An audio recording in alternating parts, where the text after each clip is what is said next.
Srisailam dam crush gate లో leakage ఏర్పడింది. Project 10వ నంబర్ గేట్ గుండా భారీగా నీరు లీకేజ్ అవుతుంది.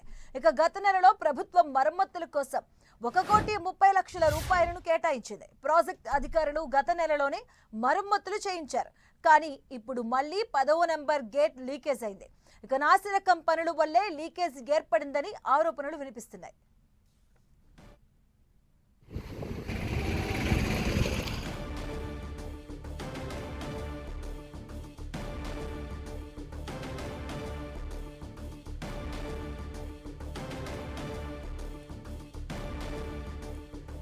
శ్రీశైలం డ్యామ్ 10వ నంబర్ గేట్ దగ్గర భారీగా లీకేజ్ ఏర్పడుతుంది. గత నెలలోనే లీకేజీలకు మరమ్మతులు చేశారు అధికారులు. అయినా శ్రీశైలం డ్యామ్ క్రష్ గేట్ లో 10వ నంబర్ గేట్ దగ్గర భారీగా లీకేజ్ ఏర్పడింది. దీనికి సంబంధించిన పూర్తి అప్డేట్స్ మా కరెస్పాండెంట్ ప్రసాద్ అందిస్తారు. ప్రసాద్.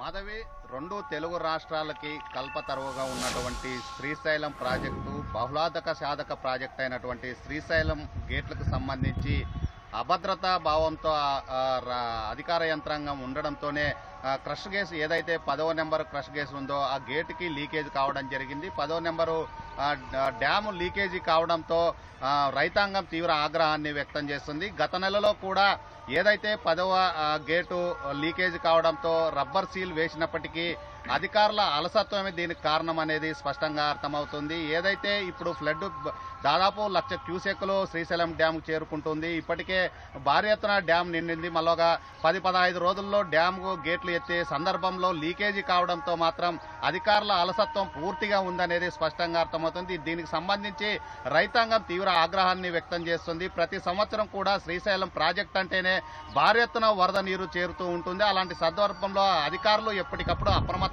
ఉండాలా, అప్రమత్తం లేకుండా నిర్లక్ష్యంగా వ్యవహరించడంతోనే శ్రీశైలం క్రష్ గేట్లకి సంబంధించి లీకేజీలు ఏర్పడ్డాయనేది రైతు సంఘాలు ఆగ్రహాన్ని వ్యక్తం చేస్తున్నారు. అదేవిధంగా ఎవరైతే డ్యాము నిపుణులున్నారో గతంలో కూడా అనేక సందర్భాల్లో చెప్పడం జరిగింది. ప్రధానంగా శ్రీశైలం గేట్లకు సంబంధించి ఎప్పటికప్పుడు మరమ్మతులు చేయాలని చెప్పడం జరిగింది. ఆ మరమ్మతులు లేకపోవడంతోనే ఆ తుంగభద్ర డ్యామ్ గేటు కొట్టకపోవడం జరిగిందనేది ఇంతకుముందే గతంలో అనేక మంది ప్రాజెక్టులు నిపుణులు చెప్పినప్పటికీ శ్రీశైలం ప్రాజెక్టు అధికారులు మాత్రం పూర్తిగా అలసత్వం ప్రదర్శిస్తున్నారనేది స్పష్టంగా అర్థమవుతుంది. ఇప్పటికే 1,00,000 క్యూసెక్లు నీరు శ్రీశైలం ప్రాజెక్టుకు చేరుకుంటుంది. 10-15 రోజుల్లో డ్యామ్ గేట్లు ఎత్తే అవకాశం ఉన్న సందర్భంలో లీకేజీ రావడం పైన స్థానికంగా ఉన్నటువంటి ప్రజలు అదేవిధంగా ఎవరైతే రైతు సంఘాలు రైతులు ఆగ్రహాన్ని వ్యక్తం చేస్తున్న సందర్భం కల్పిస్తుంది. కోట్లాది రూపాయలు ఇప్పటికే రిపేర్లకు సంబంధించి ప్రభుత్వం రిలీజ్ చేసినప్పటికీ ఎందుకో అలసత్వం ప్రదర్శిస్తున్నారు అనేది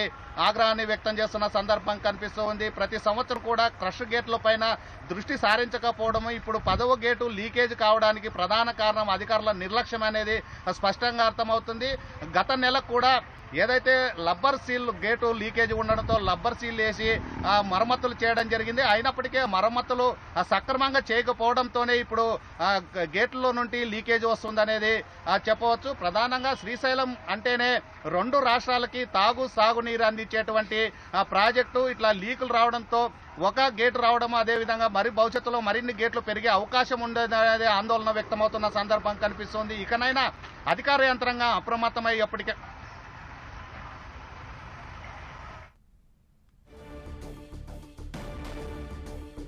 థ్యాంక్ యూ ప్రసాద్.